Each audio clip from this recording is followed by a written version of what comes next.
Hey everybody. So I want to talk about the Calgary Flames a little bit because what Calgary has done this year has been absolutely remarkable. They're having a tremendous season, and this is a season that I don't think many people saw coming.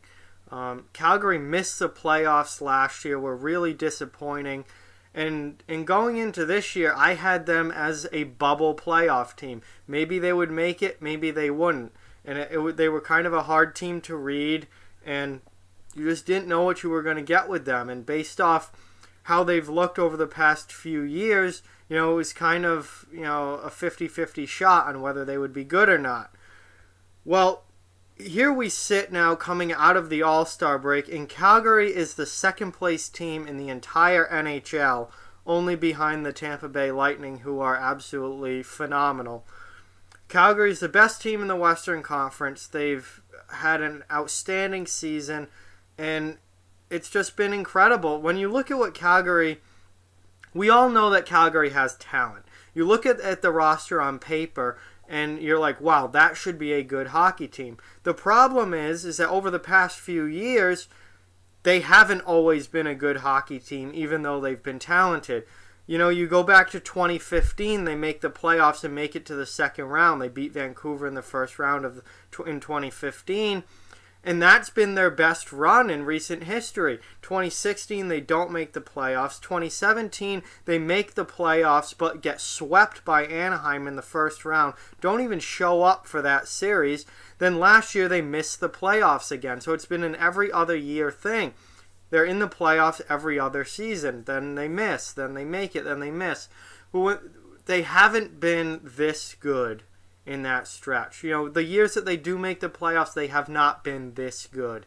And maybe now we're seeing that maybe that pattern of miss, make is coming to an end, because when you look at this team on paper and you look at their roster, they should be in the playoffs every single year. This is a highly talented team. You have, Mark Giordano on the back end leading the way. You have some other really strong defensemen back there. TJ Brody, Travis Hamonic, Noah Hannafin got added. I mean, you've got a good defense core there. You have a monster first line with Gaudreau, Monahan, and Lindholm now.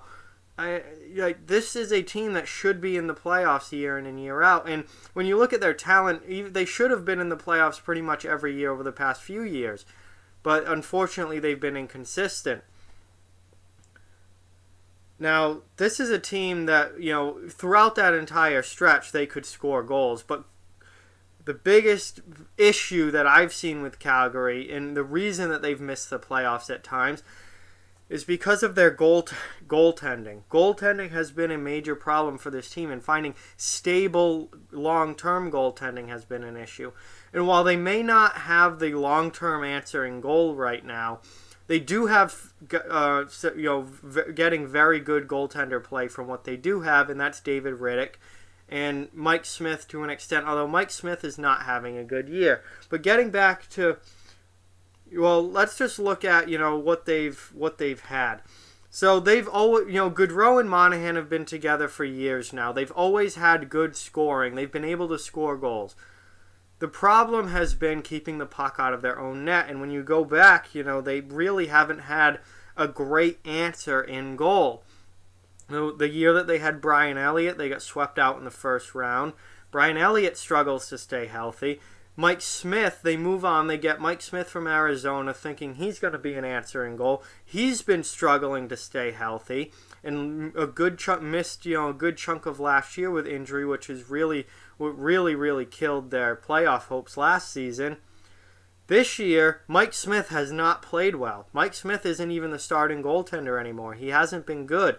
David Riddick is this team's starting goaltender. He started more games than Mike Smith. He's 19-4-4 this year, and he's really come out of nowhere. I think when you look at, the Flames, they've always had the offense. Giordano's been there for years. Yes, they added a lot this past offseason in moves that really worked out. Bringing in Elias Lindholm has worked out tremendously. Hannafin has been a nice addition to that second pair on the back end. Derek Ryan has been a very nice addition to the bottom six. Their moves have worked out well for the most part. However, they still, over the past few years, should have been a consistent playoff team. They had the talent up front. It was the goaltending that was killing them. And now, out of nowhere, you get David Riddick, a borderline unknown backup goaltender, who all of a sudden is 19-4-4 on the season. He has a save percentage of .918, a goals against under 2.5. It's been incredible, and he has been a huge catalyst for why this team has been so good. And you look at them now through the All-Star break. They're 33-13-5, 71 points to this point in the season. They're better than everybody except for Tampa Bay, and there's no one better than Tampa Bay. Look at their home record. This is incredible. They are 17-4-5 at home this season. They have lost 4 games in regulation on home ice this year. We're 50-something games into the season now. They've lost 4 games in regulation on home ice. It's incredible. And their away record's not bad either. 16-9-0. So they're a very strong road team as well. This is going to come in big at playoff time, this home record. Because Calgary, they're going to probably win the Pacific. They're going to be the number 1 team in the Pacific, meaning that they're going to have home ice in the first and second round of the playoffs for sure. Maybe even the third round too. So if they get to play, at home in, games 1, 2, 4, 1, 2, why can't I? Well, I don't know why all of a sudden I can't do the playoff format in my head. They would get home ice for 1, 2, 3, and 4 would be away. 5 would be home, and 7 would be home. I don't know what was so difficult about that, but they would get home ice, and they get a chance to be at home for games 1 and 2 and take a commanding lead in the series. Then if it does get to a game back, come back for a game 5, they get a very, very important game 5 on home ice. And if it happens to go 7, they get game 7 on home ice too. All the important games would be on home ice for the Calgary Flames for at least the first 2 rounds, if not the first 3. And look at their freaking win percentage on home ice. 17-4-5. 4 losses at home all year in regulation. It's unbelievable. And that is going to be huge come playoff time.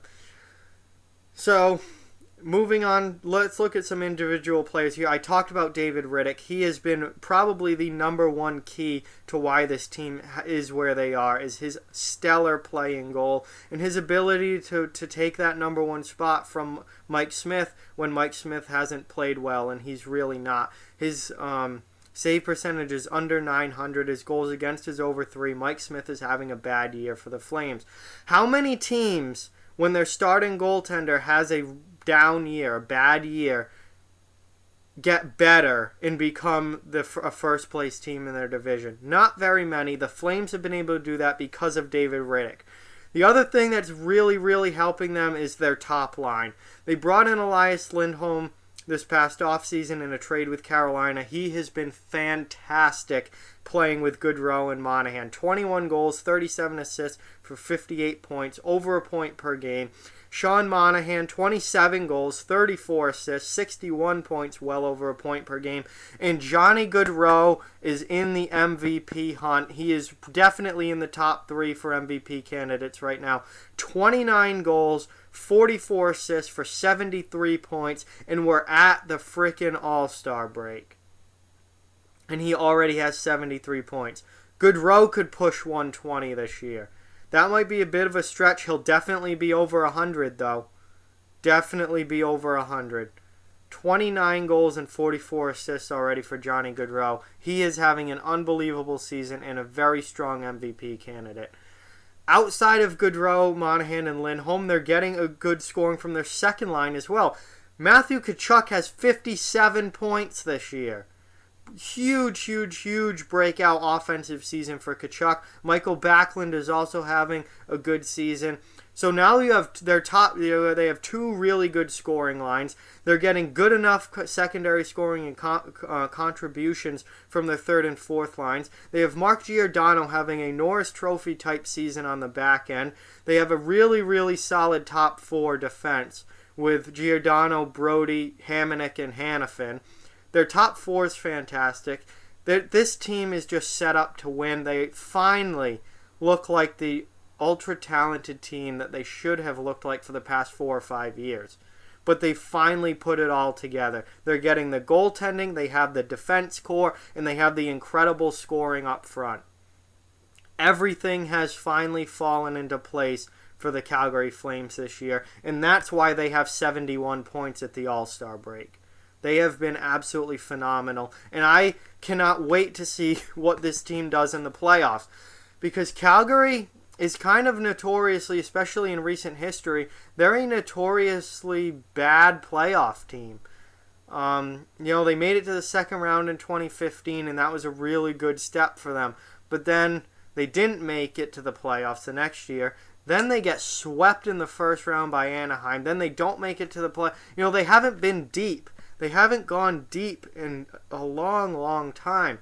They went to the Stanley Cup Final in 2004 and lost to Tampa Bay. They haven't been anywhere close to that level since then. So it's going to be really interesting to see what this team does in the playoffs. Does their goaltending hold up? Can David Rittich perform at this level in the playoffs? Because that net's not going back to Mike Smith at this point unless Rittich really falls flat on his face. And even then, Smith isn't playing well. So they need David Rittich to continue to be at the level that he has so far this season. Can he do that in the playoffs? Does their defense hold up? What happens if this top line gets shut down? It's playoff time. The whistles go away. You can rough up star players more than you can in the regular season. You can get away with more after the whistle stuff. You can get away with more hooking, more interference, more physicality. What happens if they run into a good defensive team who lays the hammer down on this line, has a great shutdown top pair that just shuts these guys down? What happens to the Calgary if Gaudreau, Monahan, and Lindholm really dry up offensively in the playoffs? They get shut down by a team's top pair. Do they have the secondary scoring? Just because this team has been so phenomenal in the regular season does not mean that necessarily carries into the playoffs. Now, the good news is that they're in first place, which means they're probably going to get a very favorable matchup in the first round, meaning the team that they're playing is not going to be, any team that makes the playoffs in the NHL is a tough competition, and every series is a tough series. There's no easy series in the NHL playoffs. However, the Calgary is going to be in a lot better shape coming in first place and playing a wild card team, which will probably be a much easier matchup than if they come in second and have to play San Jose or Vegas. If they had to play San Jose or Vegas in the first round, even though they're this good, is that really is that a guaranteed win? Absolutely not.